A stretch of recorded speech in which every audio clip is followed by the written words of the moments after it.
So one story that I found to be really interesting was the pattern of behavior of women that were seemingly traditional and did the traditional wife, they were a stay-at-home mom. One day, they just end up divorcing their husbands, breaking up their entire family. I know I've had the content where we say, it's wrong to do that, maybe it's selfish, that sort of thing. But today, I'm not really trying to prescribe morality to it. Maybe understand why the women did what they did. I got a lot of flack last episode because I said something that maybe surprised the audience. I said it is not better or worse to have a family, have children. Maybe a guy wants to be a bachelor. Maybe a woman wants to be Oprah, call her daddy, whatever. And I said one isn't necessarily better than the other. What did I mean by that? Obviously, we know that women that have family and children tend to have better relationship outcomes the sooner they do that, and they tend to be happier. Like single women over the age of 45 have the highest antidepressant rate. So I'm not going to pretend there's no trends and patterns and things that I see in that regard. The interesting thing that I saw when I interviewed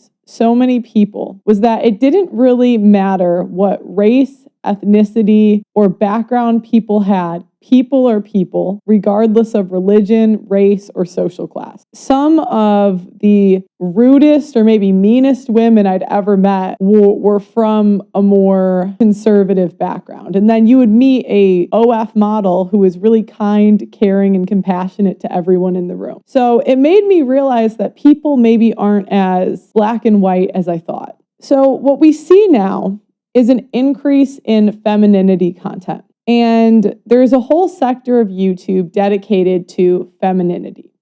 And during this journey, I guess, or you could say process, I really pondered a lot about what femininity is. I never really considered myself particularly feminine. I grew up a tomboy. I was really into sports.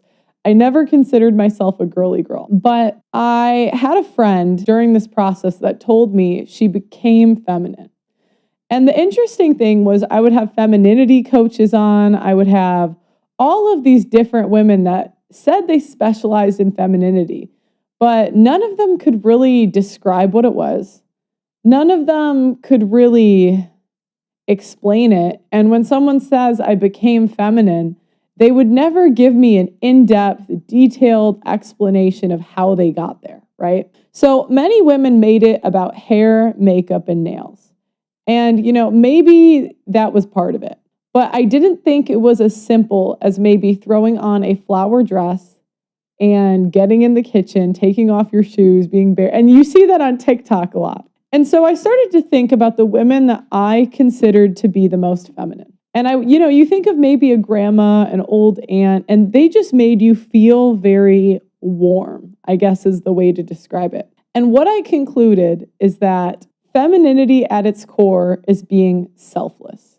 It is thinking about others before yourself. So what are some examples of this? One of the most feminine women the most feminine woman I met in my year of shows, she comes on the show and she just starts like baking in my kitchen. And at first you think, what is this woman doing just baking in my kitchen? But she saw that I was really stressed out because we had a ton of people there. And she just figured that people would be hungry and anticipated it. No one had to tell her. And she made the best dessert. Oh my gosh, these desserts were so good. And I thought to myself, that is a prime example of femininity. Now, this woman, she wasn't even married, right? So she was divorced. She wasn't married. But it taught me that there's a difference between being married and being a wife. Many women get married, but that doesn't necessarily mean they're a wife. And that's actually something that, she said to me. Okay, so what is a wife? A wife means being a support system to a man. A wife means thinking of others before yourself. Many women sign up for this role and are not prepared for what it entails. It means eating his food every day instead of yours. It means living where he wants to live instead of where you want to live. It means not traveling or going out because you spend too much time away from your kids. It means getting married on his timeline, not yours. Remember, The most feminine woman I met out of 1,000 women was a divorced, unmarried woman in a relationship. But she had that aura that makes you feel at home. And that's how I learned there's a difference between being married and being a wife. So what I noticed the most about the feminine women that I met is they were always looking to be assets and seeing how they could help. They never had to ask, they would just do. And they'd always think of ways to make their man's day better. So what does this mean? And I saw this clip or this thing on TikTok, right? And I thought it's not this simple, right? But this woman said, this is her routine for being a better wife. She said, I want to be a better wife. This is what I'm going to do to improve myself to be better. Wake up at 5 a.m. to prepare breakfast for your husband. Eggs, bacon, toast, coffee. Make sure everything's ready by 5:30. Gym from 6 to 7. Keep in shape. No excuses. Clean the entire house 7:30 to 9:30, including vacuuming, dusting, mopping the floors. Laundry must be done daily and folded by 10 a.m. Prepare your lunch for your husband by noon, even if he has work. Pack it the night before if necessary. Dinner must be served 6:30 sharp. A fresh home-cooked meal every day, no takeout allowed. Be available for snacks and drinks whenever your husband or his friends are around, especially after 8. Snacks must be homemade. Ensure that the house is quiet after 9 p.m. for your husband's relaxation. No distractions during his TV time. Go to bed by 10 p.m. to get enough rest, but only after making sure everything is ready the next day. So what I realized is I think people have a core of who they are. And, one time, a couple of years ago, I asked my dad if he thought that people changed over time. I was dating a guy my dad didn't like too much. And so I was like, Dad, do you think people change, right? And he said, yeah, they do change. They get worse. So whatever bad quality you see now, you better be okay to live with it because it's going to be worse in 20 years. And my dad just has wisdom like that just sticks with me. He's just a very wise guy. I think it's because he was born before the social media age. They just tend to pay more attention. And so it made me think.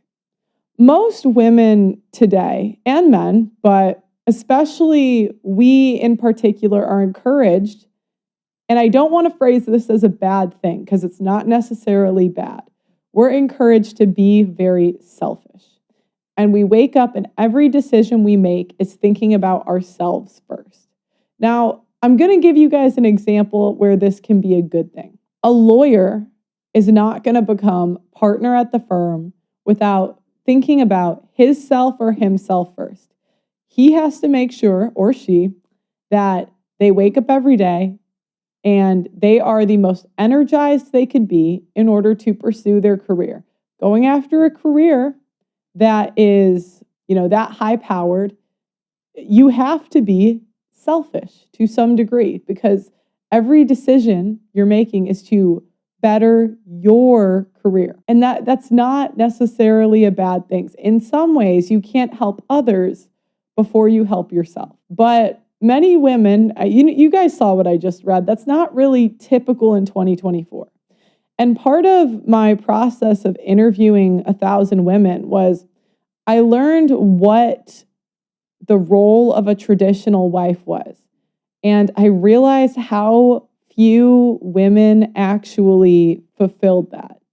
And I could probably count on maybe one hand the amount of women that I know that are obedient to their husbands, right? That don't nag him constant. It's almost the norm to use backhanded compliments or that sort of thing against men or against husbands, you're just like your father. And there's other small things I noticed, like the father's side of the family always had a tendency to be demonized. I saw a TikTok of a girl saying, I realized that I am going to be dad's side of the family to my brothers.